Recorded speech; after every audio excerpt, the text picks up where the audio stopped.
Karena paripurna sejati. Tapi kalau dari simbolis, sifatnya sementara. Jadi gimana Pak Pendeta yang kemarin? Saya bilang, kalau saya dengar ceritamu, kesaksianmu, saya mengatakan itu bukan dari Tuhan.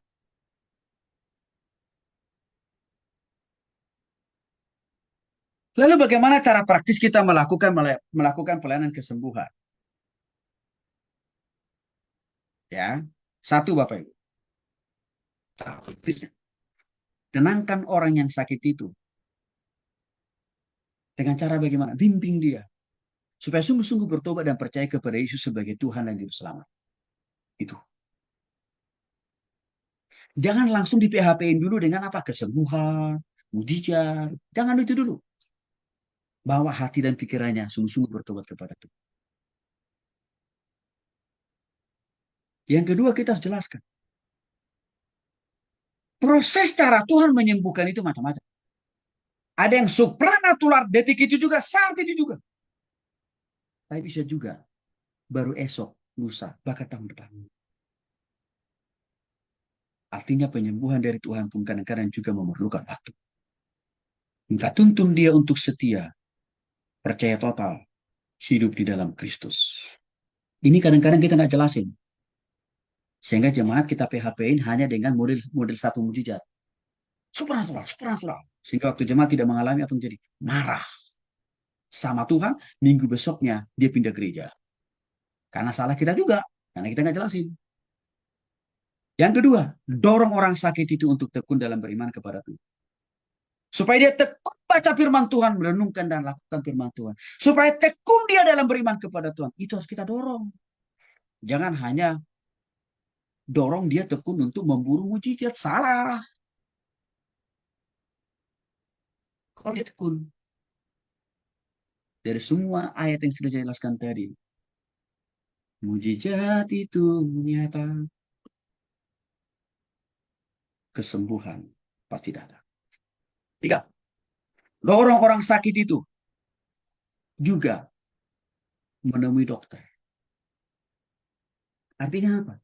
Jangan kita memfonis orang sakit itu hanya bisa sembuh lewat tangan Tuhan langsung. Tapi harus kita membuka ruang dan cakrawala pola berpikir mereka. Tuhan juga bisa memakai, Tuhan juga memakai perpanjangan tangannya, dokter, obat-obatan, rumah sakit. Untuk memulihkan, menyembuhkan orang sakit. Kecuali dukun atau datu, atau paranormal, nggak pernah Tuhan pakai itu. Nah ini saya jadi ingat Bapak Ibu, ini ada kesaksian seorang dokter. Akhirnya dia kepahitan dengan pendetanya. Rupanya waktu ibadah minggu waktu itu, pendetanya selalu bilang, Tuhan tidak butuh dokter. Tuhan tidak butuh rumah sakit. Tuhan tidak butuh dokter.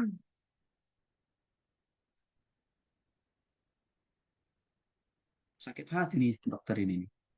Dari situ dia pindah gereja. Lalu saya ditanya, gimana tuh Pak Pendeta? Iya ya Pak Pendeta itu kurang ilmu dia.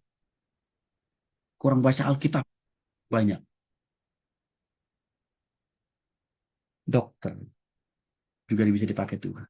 Ada nggak dasar Alkitabnya? Ada. Bapak Ibu tahu penulis Injil Lukas siapa?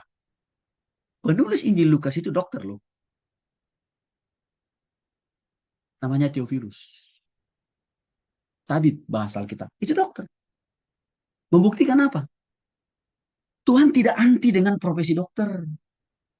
Apalagi dengan ilmu kedokteran. Enggak.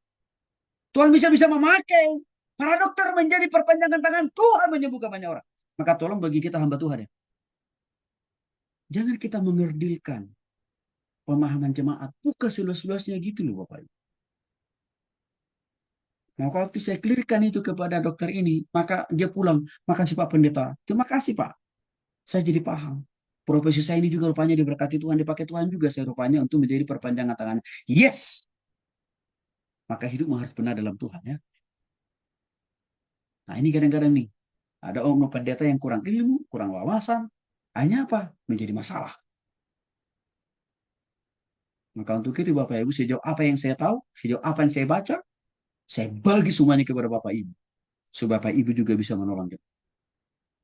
Galatia 4 ayat 13. Kamu tahu bahwa aku pertama kali telah memberitakan Injil kepadamu oleh karena aku sakit pada tubuh. Itu dasarnya cara praktis melakukan kesembuhan. Instruksi lanjutan, taati hidup sehat. Apa maksudnya? Saya sering ingatkan, Bapak Ibu yang masih merokok, tobat dan berhenti. Supaya tidak mengalami stroke. Supaya tidak mengalami kanker. Supaya tidak mengalami kematian dini. Bapak Ibu, tobat berhenti dari kebiasaan dan konsumsi. Miras, narkoba, termasuk puak. Supaya lebih cepat Tuhan melakukan mujizat. Itu maksudnya di sini. Jadi Bapak Ibu, jangan kita biarkan jemaat itu hidup terus dalam dosa. Lalu di sisi lain kita iming-iming mujizat terjadi. Nggak ada itu. Karena Tuhan dalam 1 Timotius 5 ayat 23, janganlah lagi minum air saja, melainkan tambahkanlah anggur sedikit. Anggurnya sedikit loh, bukan alkohol maksudnya di sini. Anggur sedikit. Berhubung pencemaranmu terganggu dan tubuhmu sering lemah.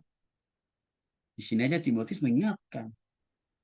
Minum anggur perjamuan pun juga nggak boleh overload, overdosis. Karena bisa juga menghasilkan apa dampak penyakit kan. Kita sudah banyak bahas itu minggu lalu, Bapak. Terakhir, Yakobus pasal 5, 13, 16. Kalau ada seorang di antara kami yang menderita, baiklah ia berdoa. Menderita karena sakit penyakit, pergumulan apapun. Kalau ada seorang yang bergembira, baiklah ia menyanyi. Kalau ada seorang di antara kami yang sakit, baiklah ia memanggil para penatua jemaat. Berarti hamba Tuhan kan ini. Supaya mereka mendoakan dia serta mengoles dengan minyak dan nama Tuhan. Doa yang lahir dari iman yang menyelamatkan orang sakit itu dan Tuhan akan membangunkan dia. Dan jika ia berbuat dosa, maka dosanya itu akan diampuni. Karena itu hendaklah kamu saling mengaku doa samu dan saling mendoakan supaya kamu sembuh. Doa orang benar, bila dengan yakin didoakan, sangat besar kuasanya. Tuhan Yesus memberkati.